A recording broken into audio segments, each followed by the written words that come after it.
മദ്യലഹരിയിൽ അമിത വേഗത്തിലെത്തിയ car scooter യാത്രക്കാരനെ ഇടിച്ചു തെറിപ്പിച്ചു. അപകടം വരുത്തിയ ശേഷം നിർത്താതെ പോയ കാർ ഡ്രൈവറെ നാട്ടുകാർ പിന്തുടർന്ന് പിടികൂടി പോലീസിൽ ഏൽപ്പിച്ചു. മൂവാറ്റുപുഴ മടക്കത്താനത്താണ് നാടിനെ നടുക്കിയ സംഭവം അരങ്ങേറിയത്.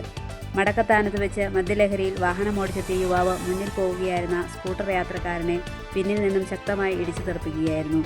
എന്നാൽ അപകടമുണ്ടായിട്ടും പരിക്കേറ്റയാളെ ആശുപത്രിയിൽ എത്തിക്കാനോ വാഹനം നിർത്താനോ ഡ്രൈവർ തയ്യാറായില്ല. തുടർന്ന് അമിത വേഗത്തിൽ മുന്നോട്ട് പാഞ്ഞ കാർ കദളിക്കാട് സ്കൂളിന് താഴെ വെച്ച് മറ്റൊരു സ്കൂട്ടർ കൂടി ഇടിച്ചു തെറിപ്പിച്ചു. രണ്ടാമത്തെ അപകടത്തിന് ശേഷവും നിർത്താതെ പോയ കാറിനെ നാട്ടുകാർ പിന്തുടരുകയായിരുന്നു. ഒടുവിൽ കാവാന ജംഗ്ഷനിൽ വെച്ച് നാട്ടുകാർ വാഹനം തടയുകയും ഡ്രൈവറെ പിടികൂടി പോലീസിന് കൈമാറുകയും ചെയ്തു. പരിക്കേറ്റവരെ സമീപത്തെ ആശുപത്രിയിൽ പ്രവേശിപ്പിച്ചു. ആരോഗ്യമാണ് ഏറ്റവും വലിയ സമ്പത്ത്. വിശ്വസനീയമായ ചികിത്സയും 24 മണിക്കൂർ അത്യാഹിത സേവനവും. ജനറൽ മെഡിസിൻ, ENT, ഫിസിയോതെറാപ്പി, ശിശുരോഗ വിഭാഗം, ECG, ലാബ്, ഫാർമസി തുടങ്ങി സമഗ്ര ആരോഗ്യ സേവനങ്ങൾ ഇനി ഒരൊറ്റ കുടക്കീഴിൽ. നിങ്ങളുടെ കുടുംബത്തിന്റെ ആരോഗ്യ സുരക്ഷയ്ക്ക് മലബാർ മെഡിക്കൽ ട്രസ്റ്റ് ഹോസ്പിറ്റലിൽ പാടിയൊട്ടിച്ചാൽ കരുതലോടെ ആരോഗ്യത്തിന്റെ നേർരേഖ.